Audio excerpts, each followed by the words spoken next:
Hello fans and friends, it's Cassie at My Thoughts Literally.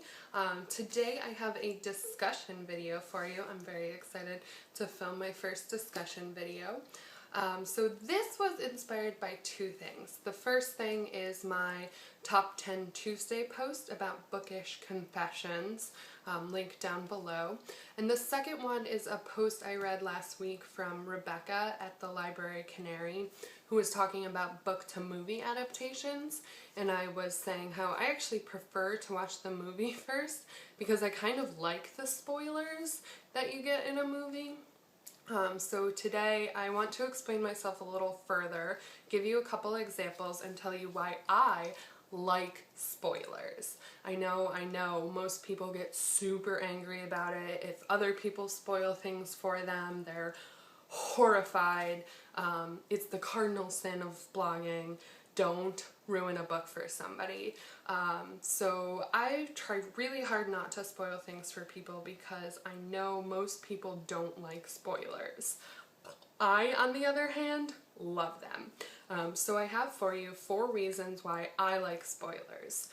The first one is I get way too anxious while reading a book. I'm generally a pretty slow reader, but when I really want to find out what happens in a book, I tend to read very quickly. I get anxious and nervous and I want to find out what happens, so I end up reading the book not very critically. I just skim through stuff or I read really fast and I don't pick up on the clues. So learning the spoilers from a book helps me read a little bit more critically. I'm not focusing on what's going to happen, I'm focusing more on how it happens. I find the foreshadowing and the clues and the things that lead you to knowing why a thing is happening rather than what is happening. So my best example for that, if you saw my Top 10 Tuesday post, you know that the first thing I did when I got my copy of Harry Potter and the Deathly Hallows is read that last chapter. I had to know what happened to Harry. I had to know how this book was going to end. I couldn't go through the nearly 800 pages without knowing what happened to Harry. So I got those spoilers, I found out what happened, and then I went back to the book and I was able to read it a little bit more critically and a little bit more seriously. So that's my first reason. My second reason why I like spoilers is sort of the opposite. Sometimes I get a little too critical. If you've talked to me before about this stuff, you know that I often create these like crazy harebrained theories about what's going to happen in a book. I don't know why, they just come to me. Sometimes I'm right, sometimes I'm wrong, but they're just these crazy theories that my brain works a mile a minute and I think, oh, that's how it's going to go. And sometimes there will be just too many different things happening and I have to find out which one is the accurate theory. So I'll read ahead in a book. I know everyone gets really mad at it, don't read ahead, but I like to read ahead to know what's going to happen so that my brain's not like developing these crazy theories and I can focus on just one and again read it more critically and search for the foreshadowing and the clues that lead to that happening. So I have 2 examples for you for that. Oh man, I can't believe I'm telling you guys I did this, but I read ahead in Ruin and Rising. I had one theory before going into the book about the Firebird, and then as I was reading it and we got some clues, I found out that maybe I'm not right, and I had to learn out whether or not I was right. So I read ahead, I read this section in the book, found out that I was actually right, so that I went back to my original spot and read the book through from there. So that's one example. My other example is Don't Look Back by Jennifer L. Armentrout. This is a young adult mystery / thriller, and I had original theory on who the culprit was in this book, and then as I got about 2/3 of the way through, I started doubting my theory, so I read ahead to find out whether or not I was right, because I just like couldn't handle my alternative theory. Even though it wasn't the red herring, I still thought that like, oh god, maybe it's this person, so I had to find out and I read ahead, and I actually was really glad that I did.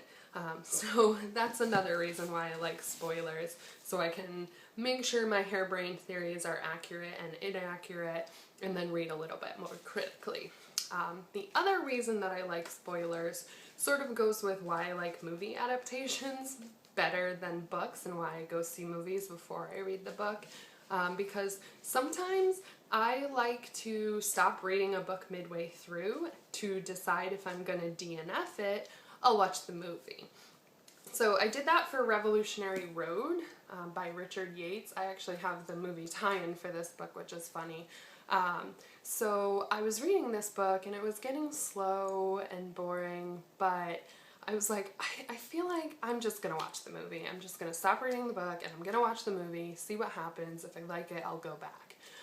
And I found out that I stopped reading right before this crazy twist in the book, and I was like, oh God, what did I do? So I went back and finished the book. But I actually decided not to finish reading Jane Eyre after I watched the movie, because I was like, no, don't need to finish that. I was not a fan of that book, but the movie's fantastic. I mean, Michael Fassbender's in it. So that's my third reason why I like spoilers. And the final reason why I like spoilers is because I hate surprises. I hate them. I like knowing everything all the time. I need to be right, and I hate being surprised. Don't ever throw me a surprise party. If any of my friends or family are watching this, don't do it. So my best example for that is the A Song of Ice and Fire series. You guys know that series is crazy. It's full of plot twists. It's full of these insane things that George R.R. Martin likes to throw you to catch you off guard. He kills characters off. He reveals things that you never suspected. So I first started watching the Game of Thrones TV show, and then after season 3 and all the crazy twists, I was like, I have to know where this book and series leads. So I started reading the books, and he threw so many more crazy plot twists, and there's just so many characters that I went online to like clarify something for myself, and I ended up finding out a huge spoiler that isn't revealed into A Dance with Dragons, and I was like, oh my goodness, well that's pretty crazy. And I'm really glad that I found that out, because now I know where this series is leading. So it really changed the way that I read the rest of the series, knowing where it was being taken. And actually the interesting thing about the TV show is some of the stuff that isn't revealed until this book has actually already been revealed to us in the TV show. So a few spoilers are already out there, and we can see where this series is leading. So I really liked it that way, and I think it gives the series a little bit different view to me. But that's me. That's why I like spoilers. I know most people don't like spoilers. So leave me a comment down below and tell me, first off, do you like spoilers? Do you like things being spoiled for you? And if you don't like them, tell me why you don't like spoilers. Let's start a conversation. This is a discussion video after all, so tell me your thoughts. What do you think about spoilers? And thanks for watching. Check out my blog for more info, and I will talk to you later. Okay, bye!